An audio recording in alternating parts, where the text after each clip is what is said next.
सुकून ले लो। जीते रहो बेटा। पिताजी नाश्ता तैयार है। बस बेटे 10 मिनट बाद। जी पिताजी। अरे राम पिताजी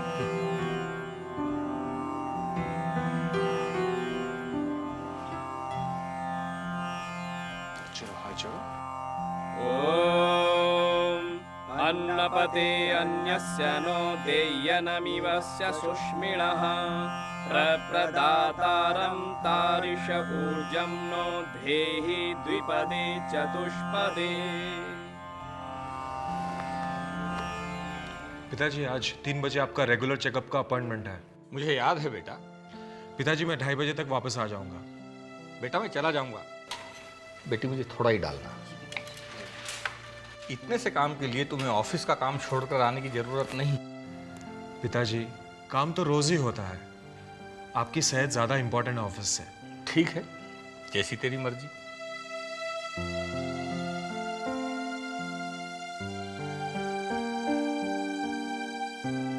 बेटा रमन, क्या है माँ, जल्दी बताओ, मुझे ऑफिस के लिए देर हो रही है। पंडित जी ने ये लिस्ट भिजवाई है बेटा। ये कैसी लिस्ट है माँ? कल तेरे पिताजी का पहला श्राद्ध है ना बेटा, मैंने विशेष रूप से एक पंडित जी को बुलवाया है, उन्होंने ही ये लिस्ट भिजवाई है। आते समय सारा सामान लेकर आना।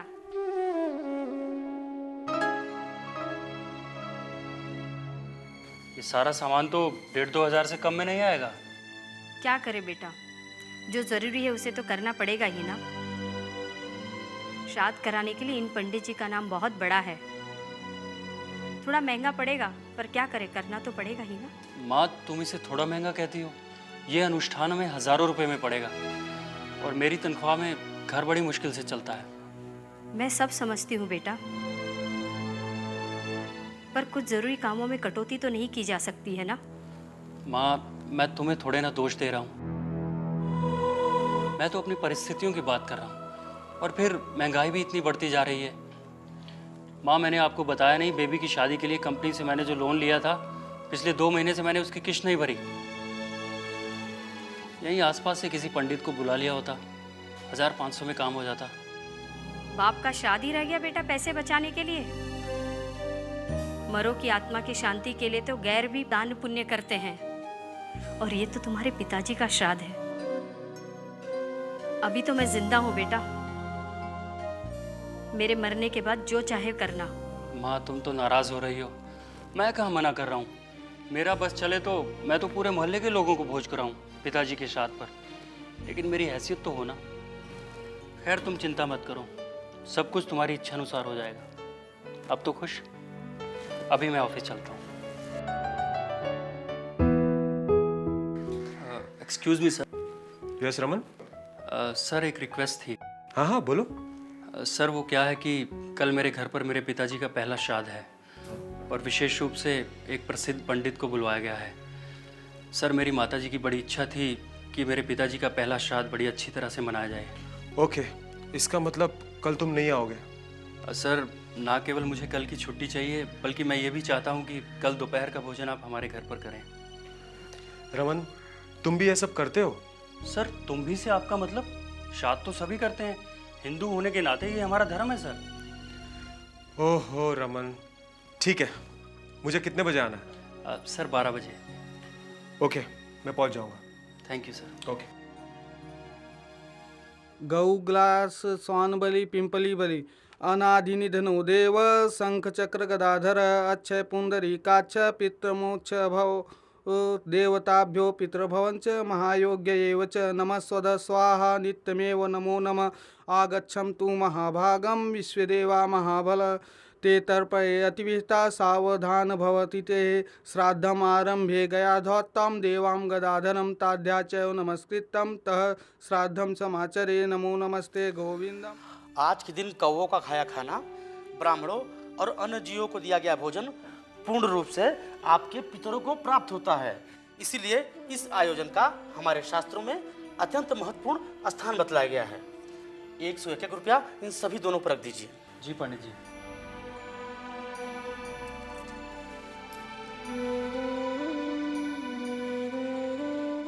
यह सब खाना कौवों को खिलाना होगा, लेकिन इसके पहले तर्पण करना होगा। बेटा तुम्हारे पिताजी की कोई अंतिम इच्छा थी जो पूरी न हो सकी?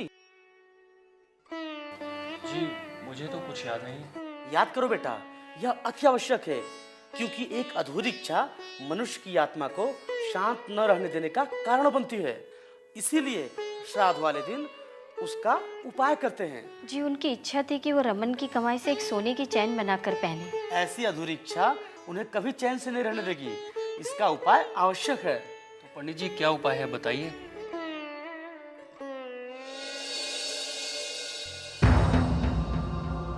बेटा, ये सोने की चैन तर्पण में दान में दे दो, तो यह सीधे तुम्हारे पिताजी को प्राप्त हो जाएगी। पंडित जी ये कैसे हो सकता है? 5-6 महीने की तनख्वाह से पैसे जोड़कर मैंने ये चैन बनवाई थी। फिर भी पिता की आत्मा की शांति से बढ़कर इसका मोल नहीं हो सकता। बेटा, जितनी श्रद्धा और समर्पण से ये दान दोगे, उस लोक में तुम्हारे पिताजी को उतना ही सुख और शांति मिलेगा। वो तो ठीक है पंडित जी, मगर आप अधिक सोच विचार न करें, शीघ्र ही तर्पण करें। रमन, तुम क्या कर रहे हो? तुम्हारे ऊपर कंपनी का लोन है, तुम उसे चुकाओगे तो तुम्हारे पिताजी की आत्मा को ज्यादा शांति मिलेगी। आप कौन है महाशय जो शास्त्रों का न्याय ज्ञान पढ़ा रहे हैं? पंडित जी, मैं उसका दोस्त हूँ और मैं उसका भला चाह रहा हूँ, और मैं कोई शास्त्र नहीं पढ़ा रहा, मैं एक व्यावहारिक बात बता रहा था। जब आप शास्त्रों के बारे में कुछ भी नहीं जानते, तब ये व्यवधान पहुंचाकर आप हमारा अपमान कर रहे हैं। आपका अपमान करने का मेरा कोई उद्देश्य नहीं था, मैं तो सिर्फ उसे सोच समझकर काम करने के लिए कह रहा था। तुम्हारा मतलब हम उससे फुसला रहे हैं। तुम्हारे जैसे लोगों ने धर्म को समाप्त कर दिया है। अरे 4 अक्षर अंग्रेजी के पढ़ क्या लिए? तुम जैसे लोगों ने स्वयं को वेद, पुराण और शास्त्रों से बढ़कर मान लिया है। वेदों की बात आपके मुंह से अच्छी नहीं लगती। धर्म के नाम पर धर्मभीरू जनता को ठगने को आप वेदों का विधान कहते हो? आप जैसों ने ही भोली भाली जनता को बेवकूफ बनाकर महान वैदिक धर्म, वैदिक संस्कृति को दुनिया भर की नजरों में संदेहास्पद बना दिया है। आप जानते नहीं कि आप किससे बात कर रहे हैं। काशी से लेकर मथुरा तक हमारे वंश की ज्ञान की टूटी बोलती है। धर्म के मामले में हमारे ज्ञान को चुनौती देने की आज तक किसी ने हिम्मत नहीं की। मैं खुद नहीं आया था यहाँ पे, बुलाया गया था, तो भी हाथ जोड़कर। बहुत तापमान हो गया मेरा, बहुत तापमान हो गया। अब एक पल भी यहाँ नहीं रुकेंगे हम। लेकिन जाने से पहले मैं यह सुनिश्चित कर दूंगा कि तुम्हारे पति की अतृप्त आत्मा सदैव तुम्हारे घर के आसपास मंडराती रहेगी। पंडित जी गुस्सा मत कीजिए, तुम इनको अपने घर पे कम जी।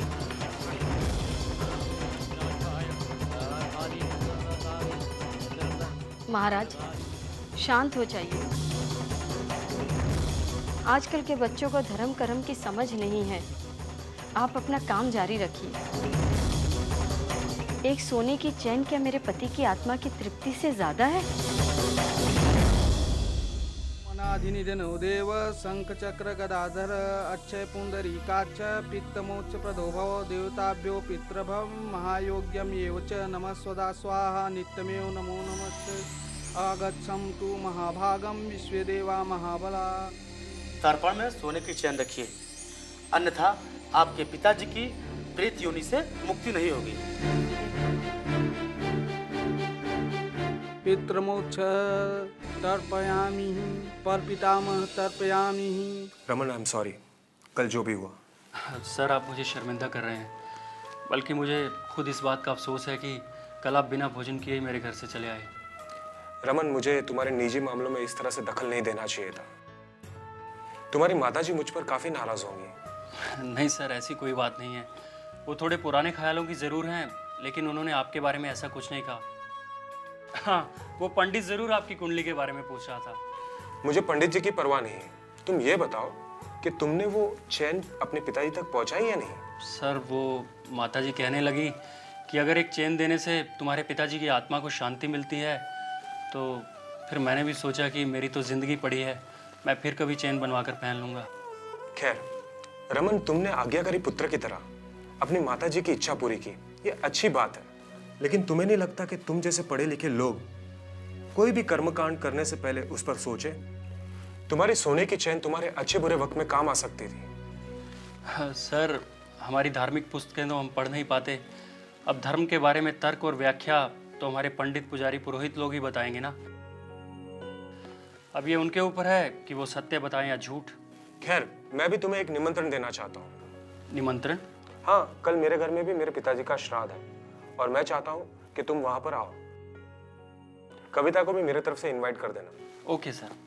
और हाँ, अयंगर एंड एसोसिएट की प्रेजेंटेशन की तैयारी करो, ठीक है? Okay sir. ओम भूर्भुवः स्वः तत्सवितुर्वरेण्यं भर्गो देवस्य धीमहि धियो यो नः प्रचोदयात् स्वाहा। ओम भूर्भुवः स्वः तत्सवितुर्वरेण्यं भर्गो देवस्य धीमहि धियो यो नः प्रचोदयात् स्वाहा। ओम सर्वं वै पूर्णं स्वाहा। ओम सर्वं वै पूर्णं स्वाहा।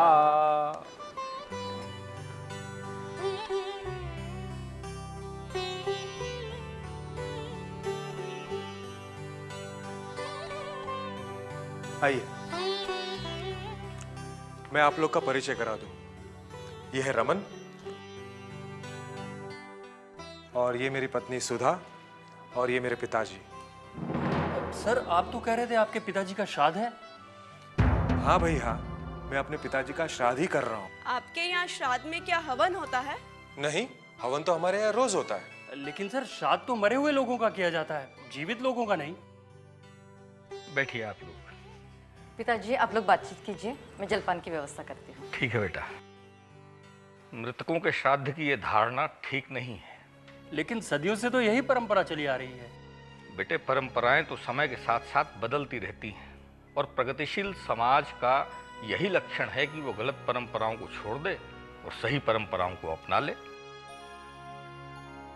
कुछ समय पहले तक हमारे समाज में लड़कियों को ना पढ़ाने की परंपरा थी, पर्दे की परंपरा थी, छुआछूत की परंपरा थी, दक्षिण अफ्रीका में रंगभेद की परंपरा थी। तो जैसे हमने उन सब गलत परंपराओं को खत्म किया, वैसे ही हमें ये परंपरा भी खत्म करनी चाहिए। सर, मैं मानता हूँ कि गलत परंपराएं खत्म होनी चाहिए, लेकिन जीवित व्यक्तियों का श्राद्ध। Relax Raman, relax. अच्छा, ये बताओ, तुम्हारे ख्याल से श्राद्ध का अर्थ क्या है?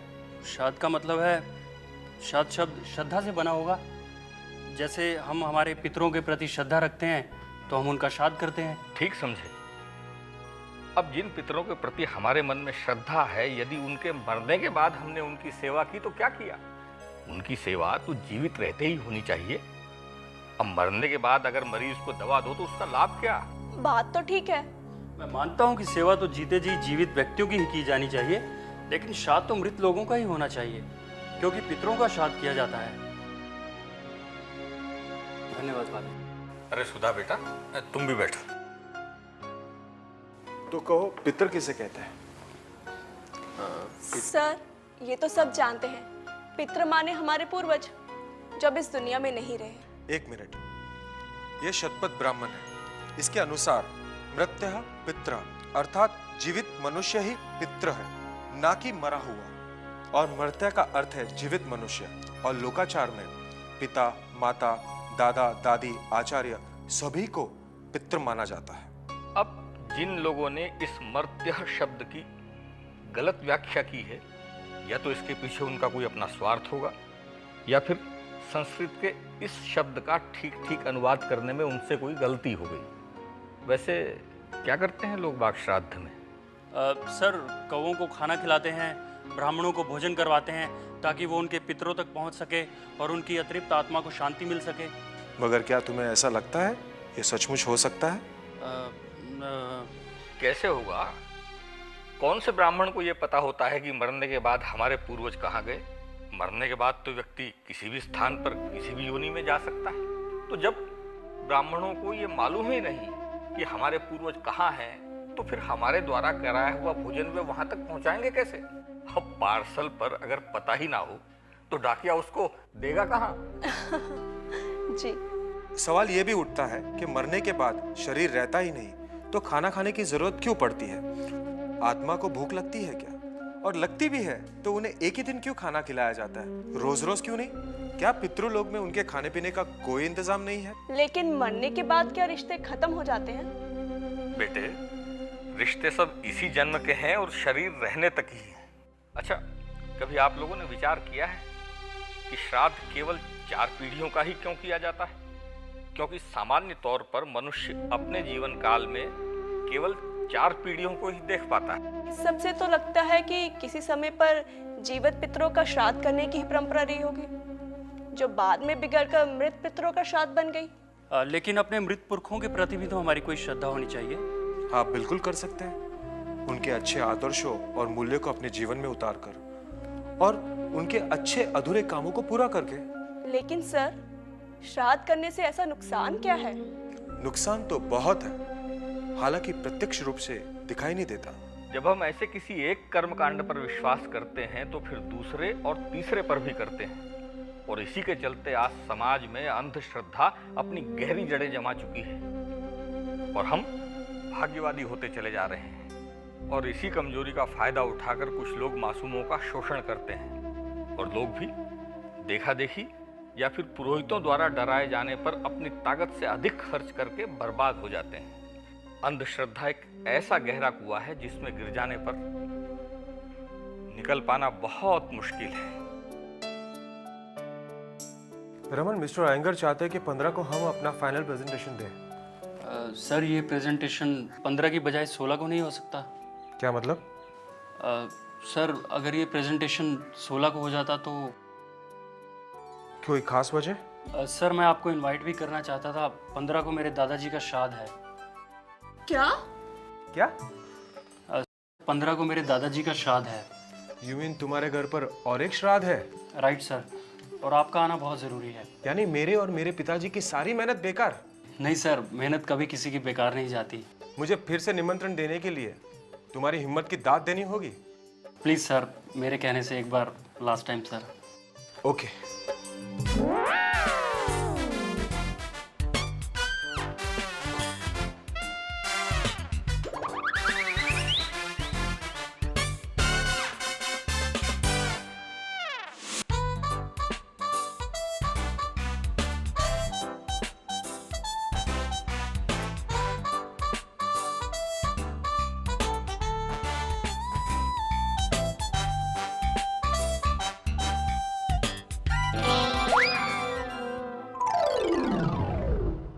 जय हो मुरली वाले की। आज आपके सभी पितरों की आत्मा की तृप्ति हो गई। अब हमारी दक्षिणा दे दे तो हम चलें। पंडित जी, दक्षिणा तो मैं दूंगा ही, लेकिन अभी एक आइटम और बाकी है। आपकी पितर भक्ति की प्रशंसा जितनी भी की जाए कम है। पर यजमान, अब किसी चीज की गुंजाइश नहीं है। पंडित जी, बस में चाहे कितनी भी भीड़ हो, कंडक्टर की जगह तो रहती है। आप इतने प्रेम से आग्रह कर रहे हैं तो ले आइए। राम सिंह, वो स्पेशल आइटम लाओ। बेटा, ये क्या है? पंडित जी, इंसुलिन का इंजेक्शन है। मेरे दादाजी को मधुमेह थी, डायबिटीज। खाना खाने के फौरन बाद उन्हें इंजेक्शन लेना पड़ता था। पर हमको तो डायबिटीज नहीं है। नहीं पंडित जी, जैसे आपने ये सारा खाना अपने लिए नहीं दादाजी के लिए खाया है, उसी तरह ये इंजेक्शन मैं दादाजी के लिए दे रहा हूँ। नहीं, हमको इंजेक्शन नहीं चाहिए।